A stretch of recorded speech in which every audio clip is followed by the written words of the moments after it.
Procurador Diego García compareció ante Comisión de Justicia de la Asamblea por casos Odebrecht y Petroecuador.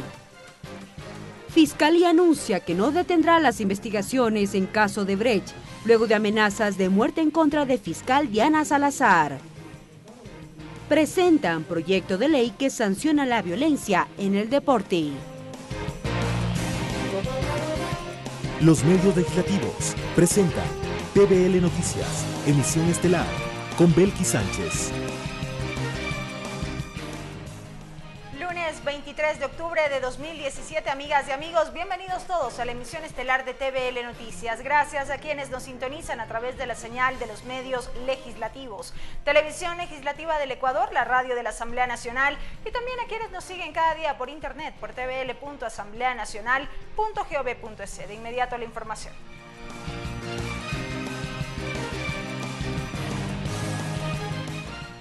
Por cerca de 4 horas, el Procurador General del Estado, Diego García, expuso ante la Comisión de Justicia de la Asamblea Nacional las acciones legales que ha emprendido la institución a la que representa en relación al caso Odebrecht y sobre los procesos penales con las denuncias de hechos de corrupción en Petroecuador.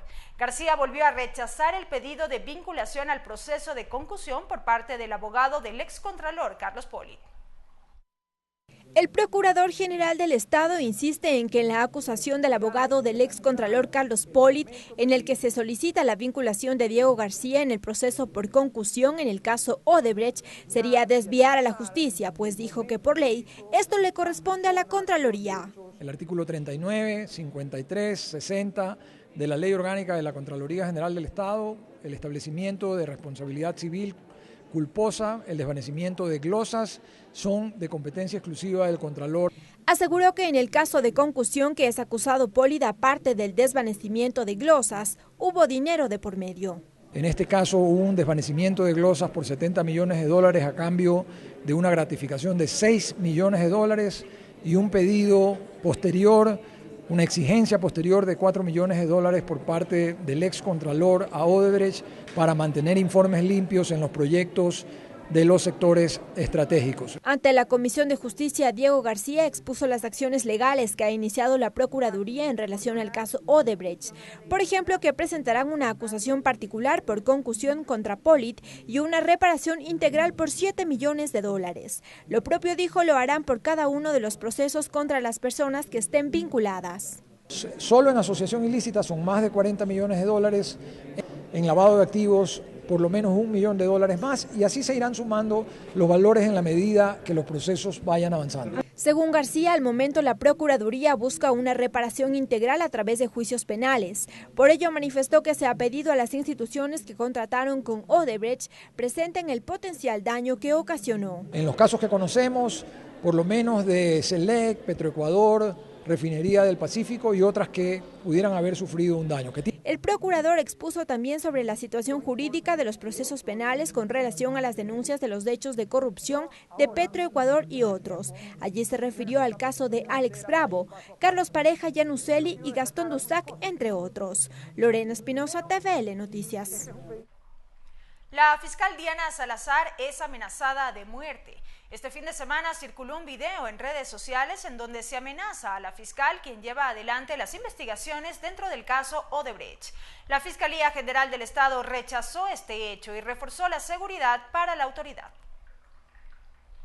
La fiscal Diana Salazar, que lleva adelante las investigaciones por la trama de sobornos de la empresa Odebrecht, recibió amenazas de muerte. Este fin de semana circuló este video con las amenazas en contra de Salazar y su familia.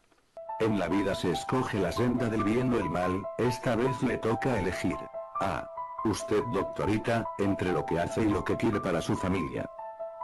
Diana Salazar es la fiscal que relacionó al vicepresidente Jorge Glass con un presunto delito de asociación ilícita dentro de la trama Odebrecht. Por este delito también es investigado Ricardo Rivera, tío del segundo mandatario. Además, por el caso Odebrecht, también están investigados el exministro de Hidrocarburos Carlos Pareja Yanuseli y el excontralor Carlos Polit, hoy prófugo de la justicia. La tarde de este lunes, el fiscal general Carlos Vaca Mancheno se pronunció sobre las amenazas de muerte en contra de Salazar.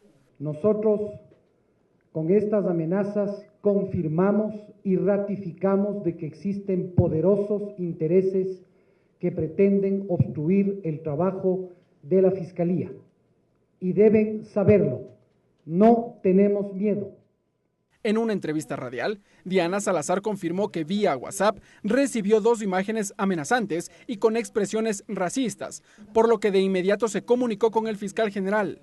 Frente a la corrupción, la Fiscalía ha tomado y seguirá tomando el único camino posible: combatirla esté donde esté y caiga quien caiga. En lo más reciente sobre el caso Odebrecht, el Tribunal de la Corte Provincial de Pichincha revocó la prisión preventiva que pesaba sobre Juan Pablo El Juri y Daniel B. por presunta captación ilegal de dinero. Diana Salazar rechazó la decisión judicial. También la fiscal ha llevado adelante las investigaciones dentro de la trama de corrupción en el caso FIFA Gate. Ricardo Bravo, TVL Noticias. ¿Y qué opina la ciudadanía sobre el manejo de la justicia en el país, dados los casos de corrupción de la empresa Odebrecht? Nuestro compañero Karel Sack hizo las consultas y nos tiene los detalles. La ciudadanía se refirió a los procesos judiciales que se desarrollan en el país, en el marco del caso de corrupción que dejó la compañía brasileña Odebrecht y que vinculó al vicepresidente Jorge Glass y otros funcionarios de gobierno. Varias son estas reacciones. Veamos y escuchemos. Sí está llevando de una manera más frontal, digamos, en tiempos anteriores que todo era oculto, callado. Y si yo hago, yo hice, y si alguien me denuncia, será culpa de él. Con respecto al señor Glass, está marchando muy lento, ¿no? Está marchando muy lento. Hay pruebas ya más que suficientes. ¿Qué corona tiene este vicepresidente? Es vicepresidente de que no le metan a una cárcel común. Bueno, realmente yo creo que no estamos en un momento en el que esté funcionando la justicia adecuadamente. La ciudadana Lidia Vela sostuvo que el presidente de la República, Lenín Moreno, engañó a los ecuatorianos. Nos traicionaron. Nosotros confiamos del señor Moreno, de que iba a sacar el país adelante. Y lo que está haciendo es solo discutiendo, peleando, no le avanza, no le queda, está endeudado. Todo padre de familia, cuando usted tiene que endeudarse para hacer la grandeza en el hogar. Pero si se pone a llorar y no hacen solo llorar y llorar, no me parece que vamos a salir adelante en nada. Asimismo, Héctor Chalá enfatizó que la justicia ecuatoriana no es transparente. La justicia aquí en nuestro país todavía sigue siendo corrupta. La consulta popular de iniciativa del presidente Lenín Moreno sostiene dentro de una de sus preguntas que haya una muerte civil a las autoridades del gobierno que se encuentren en actos de corrupción. Karel Sack, TVL Noticias. Consulta popular. Nuevas observaciones y pedidos de aclaración sobre la consulta popular llegan a la Corte Constitucional. El defensor del pueblo, Ramiro Rivadeneira, llegó la mañana de este lunes al organismo constitucional, mientras que el asambleísta Esteban Melo criticó 4 de las 7 preguntas propuestas por el presidente Lenín Moreno. A los pedidos de amicus curiae presentados por la Ecuarunari y el colectivo Yasunidos la semana pasada se suma uno más, el del asambleísta de Alianza País, Esteban Melo. La mañana de este lunes llegó a la Corte Constitucional. Ahí expuso sus reparos a 4 de las 7 preguntas de la consulta popular, entre ellas la muerte civil y la reelección indefinida. Si se presenta a través de consulta, no es el mecanismo adecuado. Tendría que ser a través de una Asamblea Nacional Constituyente. Esteban Melo también criticó la pregunta 3 de la consulta popular sobre la posibilidad de nombrar un Consejo de Participación Ciudadana transitorio que evalúe a las autoridades de control. Lo que indica la pregunta es que el presidente de la República, bajo su único criterio, nombraría a los nuevos miembros del Consejo y estos a su vez terminarían nombrando a las autoridades de control. Y en ese sentido también se pronunció el defensor del pueblo Ramiro Rivadeneira. Señala que este organismo estaría bajo la observación de las Naciones Unidas en materia de derechos humanos. Estamos alertando a la Corte Constitucional sobre posibles consecuencias negativas que podría tener el Estado ecuatoriano en el plano internacional, específicamente en Naciones Unidas. Tanto Rivadeneira como Esteban Melo solicitaron ser recibidos por el Pleno de la Corte Constitucional. Mientras tanto, se desconoce la fecha para que la juez Tatiana Ordeñana sustancie la consulta popular. Ricardo Bravo, TVL Noticias. La asambleísta Marcela Aguiñaga aseguró que se sumaría a las movilizaciones convocadas por el ex consejero presidencial Ricardo Patiño en contra de 2 preguntas de la consulta popular. Aguiñaga aseguró que la agenda del presidente de la República, Lenín Moreno, no responde al proyecto político de la Revolución Ciudadana. Bueno, ya lo hemos manifestado en contra de haberse apartado de nuestro plan de gobierno por parte de Lenín Moreno y por no estar de acuerdo en preguntas donde, insisto, se trata de dejar debilitada completamente la institucionalidad democrática del país. ¿Este es el quiebre total de Alianza País? ¿Pasan a ser oposición? Bueno, yo en torno general, yo ya he mencionado varias veces mi pronunciamiento. Hay cosas que me distancian ciertamente de este gobierno y no siento que soy parte del mismo. Se tomó el nombre de la dirección de Alianza País Guayas cuando la directiva de Alianza País no ha tenido un pronunciamiento en apoyo a la consulta. Todo lo contrario, han existido algunos pronunciamientos distintos y Amigos, tiempo de una pausa. Al volver, más información en la emisión estelar de TVL Noticias. No se vaya. Regresamos con TVL Noticias, emisión estelar, luego de la siguiente pausa promocional. Continuamos con TVL Noticias, emisión estelar. Amigos, seguimos informando la continuación de la sesión número 479 para el primer debate del proyecto de reformas al Código de la Democracia y la continuación de la sesión número 472 para tratar un proyecto de resolución de apoyo a los jubilados del Ecuador marcan la agenda para este martes en el Pleno de la Asamblea Nacional. Los detalles en el siguiente reportaje. El informe para primer debate del proyecto de reformas al Código de la Democracia aprobado por la Comisión de Justicia ya genera dudas en torno a la reelección indefinida, que contempla la consulta popular propuesta por el presidente de la República. El asambleísta Franklin Samaniego aclara este tema y explica cuál será el procedimiento. En relación a la consulta popular, recordemos que para los procesos electorales tienen que haber un año de antelación. En todo caso, habría que revisar los términos, pero sin duda alguna va a ser un aporte en la reforma al Código de la Democracia. Otro de los aspectos que forman parte de la reforma refiere al ajuste de los plazos de procedimiento, antes, durante y después de la campaña electoral, así como de clarificar las infracciones electorales que le corresponde sancionar al Tribunal Contencioso Electoral y otras al Consejo. Pero además, si una autoridad de representación popular quiere presentarse a la reelección, deberá solicitar licencia sin sueldo desde el primer día que inicia la campaña hasta un día posterior a ella, explica Samaniego. Y se planteaba también el tema de que los candidatos tengan a reelección tengan que pedir licencia obligatoria para poder participar. También en agenda para este martes consta la continuación de la sesión 472 para tratar un proyecto de resolución en apoyo a los jubilados del Ecuador, la misma que propone demandar de las instituciones del Estado que tiendan a acoger recursos para respaldar a los jubilados, nombrar una comisión especializada ocasional para que elabore un informe sobre los montos adeudados para que sean incluidos en la proforma presupuestaria 2018 y además el compromiso de la Asamblea Nacional del Ecuador de permanecer vigilante de que los derechos de los jubilados se cumplan. Mariela Logroño, TVL Noticias. Desde que arrancó el nuevo periodo legislativo, las comisiones de la Asamblea han sesionado 287 veces. Además, el Parlamento ha aprobado 7 leyes y se han conformado 3 comisiones ocasionales para tratar temas de violencia contra la mujer, abuso sexual de menores y una de tránsito para prevenir los siniestros en las vías del país. Este es parte del balance del trabajo legislativo que informó el titular del Parlamento, José Serrano. A 5 meses de iniciado el nuevo periodo legislativo, las distintas comisiones del Parlamento han mantenido 287 sesiones, cifra que para el presidente de la Asamblea Nacional demuestra el trabajo permanente de los legisladores. José Serrano en su cuenta de Twitter señaló que las 7 leyes aprobadas hasta el momento han sido apoyadas por el bloque oficialista. Además, recordó que se han creado 3 comisiones ocasionales para prevenir y erradicar la violencia a las mujeres, erradicar el abuso sexual a niños y adolescentes y la Comisión Ocasional de Tránsito que busca prevenir los siniestros en las vías del país. Estos 3 temas, asegura, son prioritarios en la Asamblea Nacional. Serrano se refirió en Twitter también al juicio político al vicepresidente y asegura que este está dado en función de quien lo presente y que todos los asambleístas están en la facultad de hacerlo.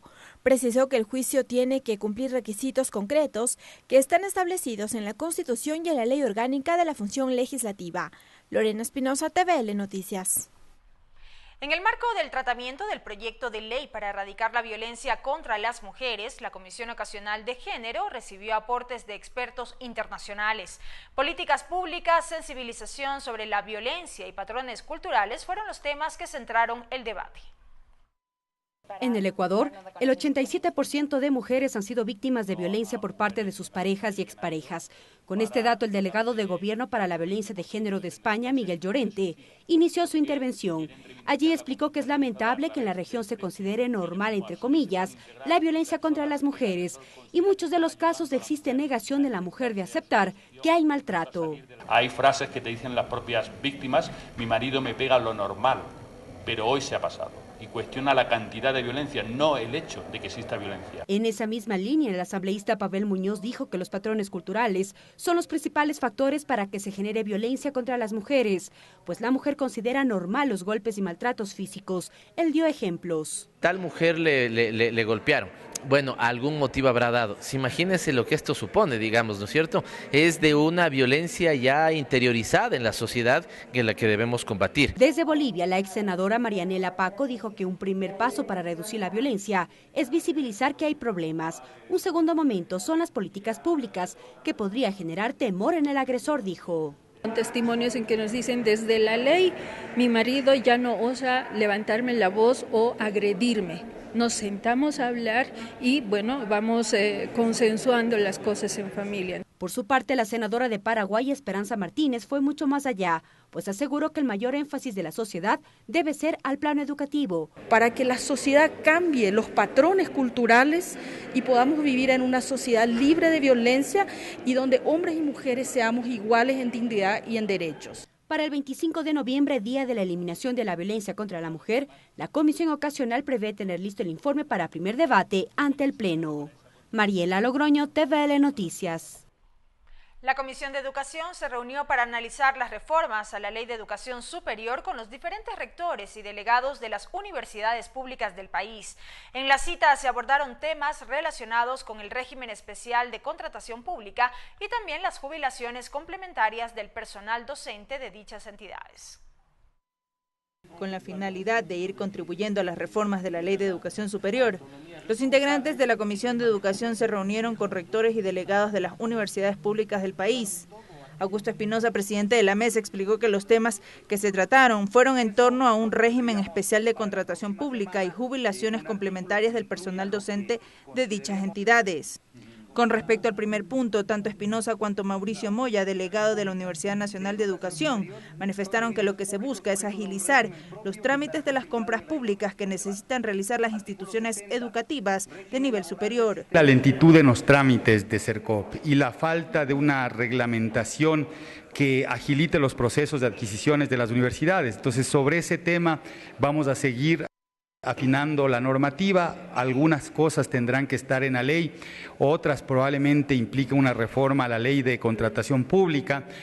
Lo que ahora se está planteando que existe un régimen especial para en el caso de todas estas adquisiciones o bienes sean para ciencia y tecnología, sean para académicos específicamente. También las jubilaciones complementarias fue tema de discusión en la mesa. Jaime Calderón, rector de la Universidad Politécnica Nacional, solicitó a la Comisión de Educación puedan acceder a dicha jubilación, pues asegura que a través de la expedición de la LOES en el 2010 se han truncado sus derechos a una vejez digna.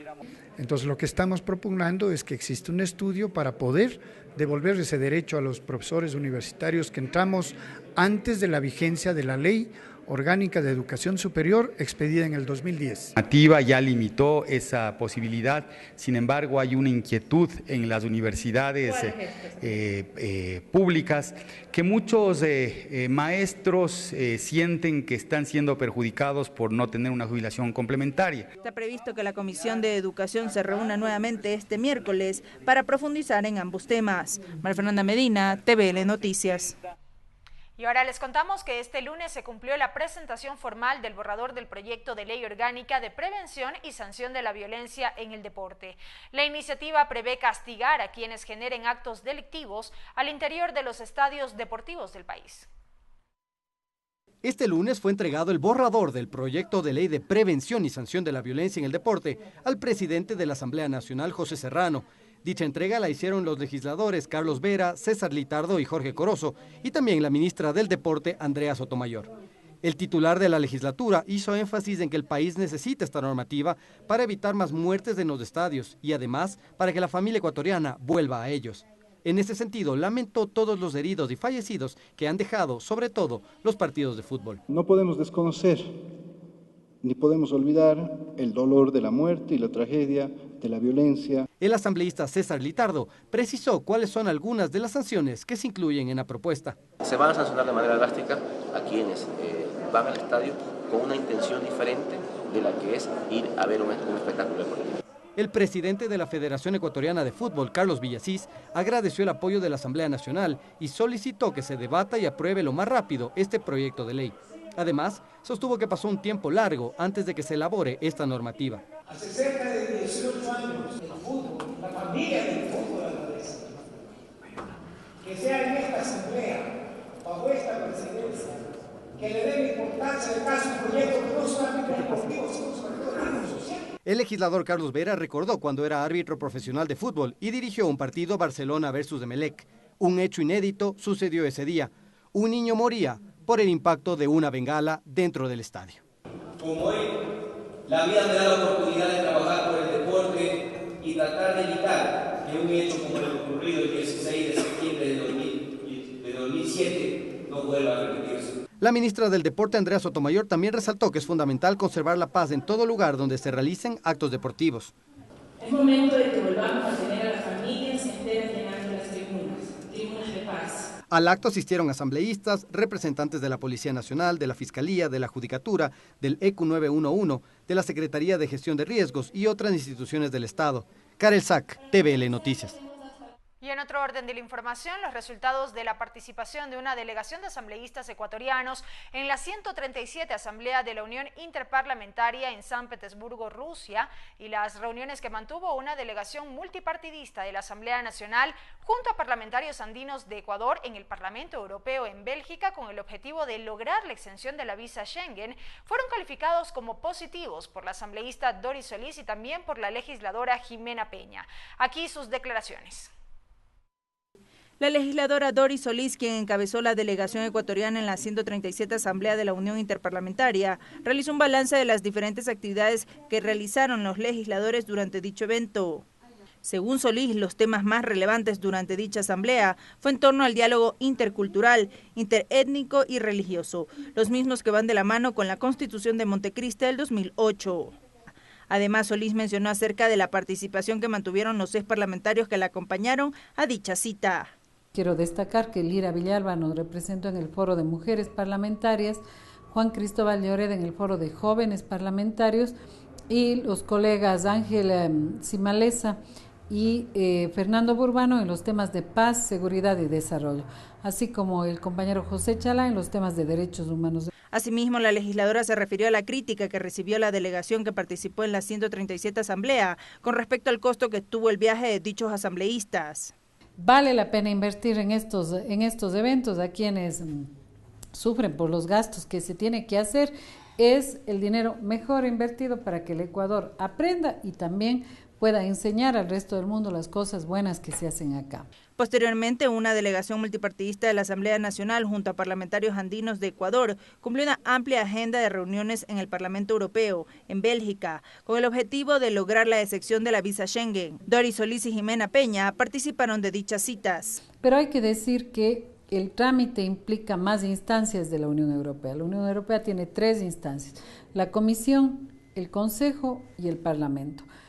Hemos consolidado en este viaje el apoyo del Parlamento. El hecho de que se pueda viajar a Europa sin necesidad de visa, sin duda alguna va a facilitar de que estos familiares que se quedaron en Ecuador puedan ir y visitarles allá en la Unión Europea. Según la asambleísta Jimena Peña, uno de los requisitos que aún falta por cumplir para poder acceder a la excepción del visado es el establecimiento de un pasaporte biométrico, el mismo que según el Viceministerio de Movilidad Humana estaría listo para el 2018. Un pasaporte que tiene mayores seguridades y que digamos es de alguna manera universal, ¿no? Y que puede, digamos, a través de los códigos de seguridades poder obtener la información en cualquier país de Europa. Una comisión de trabajo de seguimiento con el Ejecutivo, con el Parlamento Andino, con la Asamblea Nacional, para trabajar de manera articulada. Cabe mencionar que existen alrededor de 800.000 ecuatorianos en la Unión Europea. María Fernanda Medina, TVL Noticias.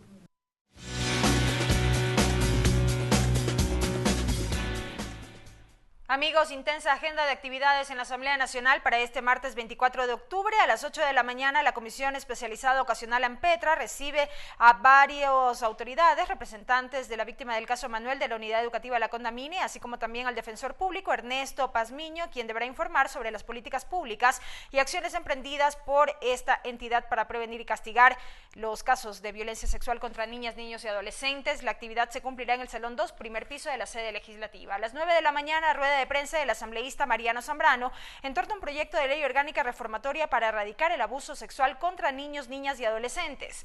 A las 9:30, una rueda de prensa del asambleísta Cristina Reyes en torno a un título específico sobre las niñas, propuesta de la Fundación Plan Internacional Ecuador para que sea incorporado en el proyecto de ley integral para la prevención y erradicación de la violencia de género contra las mujeres.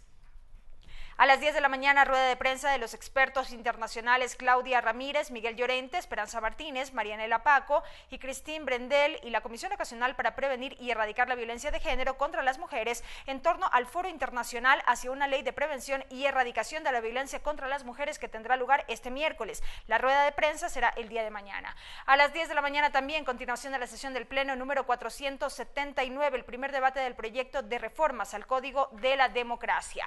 10:30, rueda de prensa del asambleísta Ángel Gende, conjuntamente con el bloque Pachacutic y Fundamendios, sobre presuntas presiones a medios de comunicación y acciones para proteger la libertad de expresión. A las 11 de la mañana, rueda de prensa del asambleísta Raúl Tello, en torno a un pedido de juicio político en contra del superintendente de bancos. 12 horas, continuación de la sesión del Pleno número 472 con el debate de un proyecto de resolución de apoyo a los jubilados del Ecuador. También habrá actividades en horas de la tarde. La Comisión de Régimen Económico está previsto que sesione a partir de las 15 horas. De esta manera llegamos a la parte final de TVL Noticias, emisión estelar, amigos. Gracias por habernos acompañado. Que descansen. Los medios legislativos presentaron TVL Noticias, emisión estelar.